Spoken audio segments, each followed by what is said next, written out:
Morning to all of you. अभी रात 1 बजने वाले हैं और मैं आप सभी लोगों के लिए ये वीडियो रिकॉर्ड करने जा रहा हूँ। तो as you know myself Jitendra Singh and I am teaching Indian economy for UPSC civil सेवाओं के लिए। मैं आपको भारतीय अर्थव्यवस्था का अध्ययन करवाता हूँ। जैसा कि आप लोग जानते हैं कि हमारी ऑफलाइन क्लासेस तो मार्च में ही बंद हो गई थी और उसके बाद से हमने कुछ ऑनलाइन क्लासेस बीच में शुरू की थी, बट उस समय ऑनलाइन क्लासेस की अच्छी व्यवस्था न होने के कारण वीडियो जो क्वालिटी थी वो ठीक से नहीं आ पा रही थी। इसलिए जो है हमने बीच में क्लासेस को हमें रोकना पड़ा था। तो आज से हम फिर से जो है अपनी क्लासेस को ऑनलाइन क्लासेस स्टार्ट करेंगे, ताकि चूँकि कोरोना जो बीमारी है, पैंडेमिक डिजीज़ है, ये तो काफ़ी लंबे समय चलने वाली है। और जैसा कि आप लोग जानते होंगे कि जो यूपीएससी ने कैलेंडर फिर से जारी कर दिया है। जो पहले यूपीएससी क्यूटी की जो डेट थी 25 मई थी, अब वो 4 अक्टूबर 2020 हो गई है। तो हमें उस हिसाब से अब अपनी तैयारी को फिर से शुरू करना है। तो इकोनॉमी का बेसिक्स तो आप लोग मुझसे पढ़ ही चुके होंगे, जो लोग मुझसे पढ़े हुए हैं ऑफलाइन क्लासेस में। और जो लोग ऑफलाइन क्लासेस में नहीं पढ़े हुए हैं तो हमारा जो यूट्यूब चैनल है तो उस पर जो है कुछ वीडियोस बेसिक्स के पढ़े हुए हैं, आप उनको देख सकते हैं। और आज से हम जो है जो इंडियन इकोनॉमी का 1 साल का करंट है तो उसकी स्टडी शुरू करेंगे। 1 साल का जो भी इंडियन इकोनॉमी में जो भी हुआ है उसका करंट जो है हम डिस्कस करेंगे। तो हमने आपके लिए प्रश्नों को डिज़ाइन किया है। हमने आपके लिए क्या किया है कि जो करंट है उसके प्रश्नों को डिज़ाइन किया। मतलब हम डायरेक्टली जो है आपको कोई थ्योरी नहीं बताने वाले हैं। हमने प्रश्नों को उस हिसाब से डिज़ाइन किया हुआ है जैसे कि यूपीएससी प्रश्न पूछती है ना।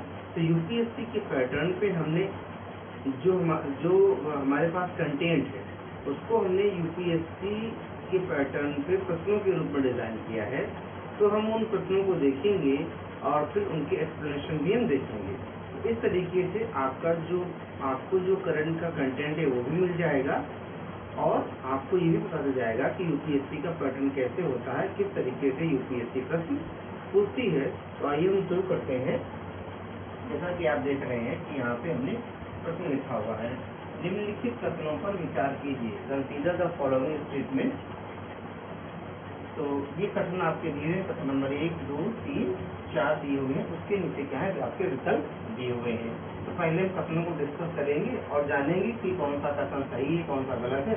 उसके बारे में हम ऑप्शन से टिक करेंगे। तो निम्नलिखित कथनों पर विचार कीजिए, ऐसी स्थिति जिसमें जीडीपी तो बढ़ता है लेकिन ग्रोथ रेट कम हो जाती है, स्लो डाउन कहलाता है। A situation in which GDP is growing but the GDP growth rate is slow down. GDP growth rate is decrease known as slow down. ठीक है, तो पहला सेंटेंस ये है। तो इस सेंटेंस का मतलब क्या कि जीडीपी बढ़ रही है लेकिन ग्रोथ रेट कम हो रहा है। तो इसका क्या मतलब है?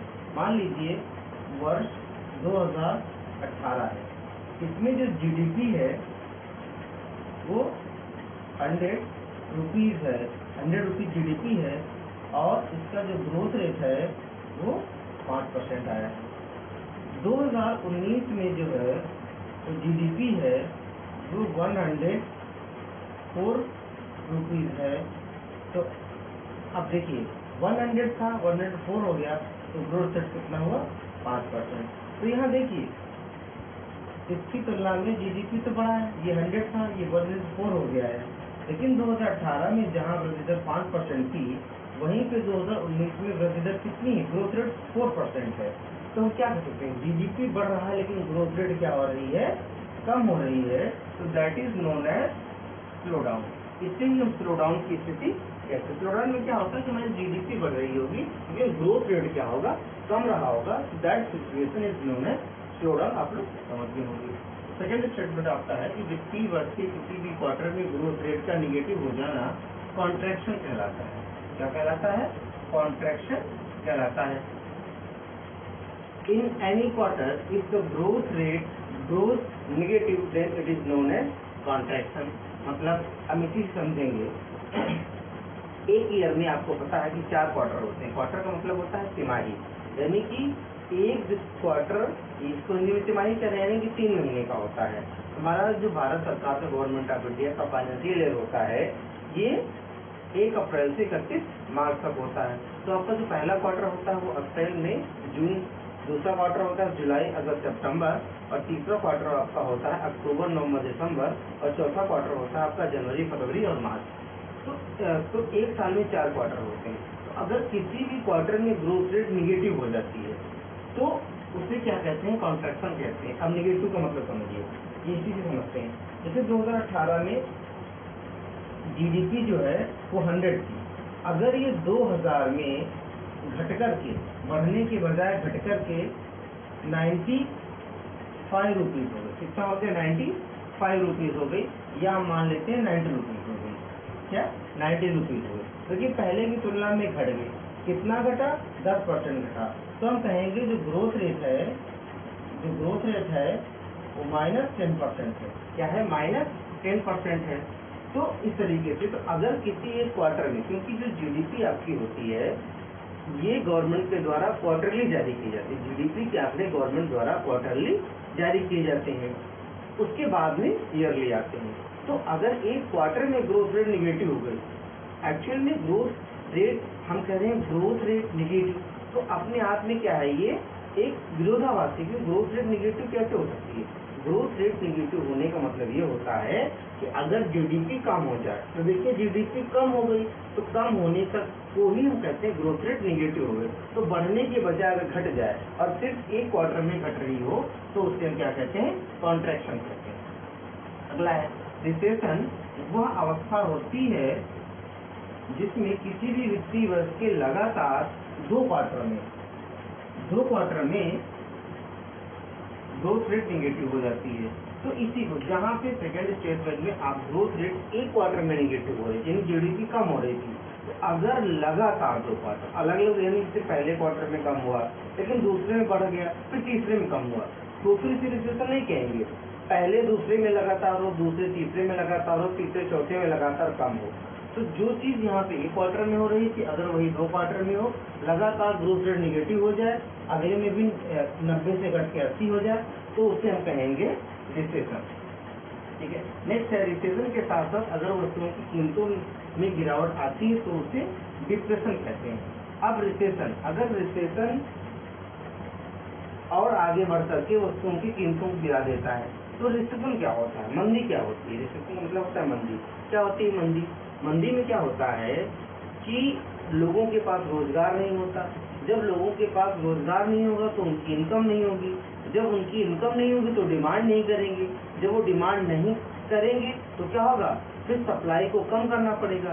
सप्लाई कम करने के लिए उत्पादन घटाना पड़ेगा। उत्पादन घटाने के लिए फिर क्या करना पड़ेगा? फिर से जो है नौकरियां कम करनी पड़ेंगी। फिर से नौकरियां कम करनी पड़ेंगी, लोगों की इनकम और कम हो जाएगी। इनकम और कम हो जाएगी तो डिमांड और कम हो जाएगी। तो जब जितनी, तो डिमांड कम होने से क्या होता है?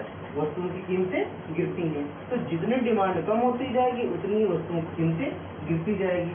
जैसे कि अभी क्या हुआ, आपने लॉकडाउन के समय में सुना होगा कि जो हमारा क्रूड ऑयल का, क्रूड ऑयल का मतलब कच्चा तेल जिससे हम पेट्रोल और डीजल बनाते हैं, तो क्रूड ऑयल की कीमतों में भारी गिरावट देखने को मिली है ना। और क्रूड ऑयल कुछ समय के लिए निगेटिव प्राइस में आ गया है ना, निगेटिव प्राइस में आ गया। तो अगर रिसेशन उस अवस्था में पहुंच जाए कि वस्तुओं की कीमतों में गिरावट होने लगे, जो कि बड़ी खतरनाक स्थिति होती है, तो उसे डिप्रेशन कहते हैं। ठीक है। तो ये आपके जो 4 ऑप्शन है ये चारों सही है। ये क्या है? ये चारों सही है। अब नीचे के नीचे देखिए, उपयुक्त कथनों में से कौन सा कथन सत्य है? Which are the following is right? केवल 1 और 2, ओनली 1 and 2, केवल 2 और 3, ओनली 2 and 3, केवल 1 और 3, ओनली 1 and 3, 1 2 3 और 4 सभी, 1 2 3 and 4 ऑल। तो ये चारों सही हैं, इसलिए आपका डी ऑप्शन सही हो जाएगा। तो इस तरीके से आपको क्या करना है, यूपीएससी के प्रश्नों का उत्तर देना है। तो मैं उम्मीद करता हूँ कि आपको ये चीज़ समझ में आ गई होगी। तो डेली की डेली अब हम कई सारे क्वेश्चन इस तरीके से डिस्कस किया करेंगे। तो ये जो क्वेश्चन मैंने डिज़ाइन किया था यूपीएससी फॉर्मेट से, यूपीएससी इसी तरीके से प्रश्न पूछती है। और स्टेटमेंट में मैंने क्या किया था, ये पूरी डेफिनेशन को रखा था। जैसे पहले स्टेटमेंट में स्लो डाउन की डेफिनेशन है, सेकेंड में कॉन्ट्रैक्शन की डेफिनेशन है, थर्ड में जो है रिसेशन की डेफिनेशन है और फोर्थ में जो डिप्रेशन की डेफिनेशन है। तो ये आपको समझ में आ गया होगा। तो आप इसको जो समझते चलिए और पहले एक बार वीडियो मेरे साथ में देख लीजिए, उसके बाद में दोबारा से फिर वीडियो को पॉज करके उसका नोट्स बनाना चलिए, क्योंकि नोट्स बनाना बहुत ही जरूरी है, नोट्स के काम नहीं चलेगा। तो इस तरीके से हम आज से कंटिन्यू इसको शुरू करेंगे। तो फिलहाल के लिए इतना ही, और फिर इतना ही, फिर बाद में और क्वेश्चन लेकर के आएंगे। तब तक के लिए गुड नाइट, बाय बाय।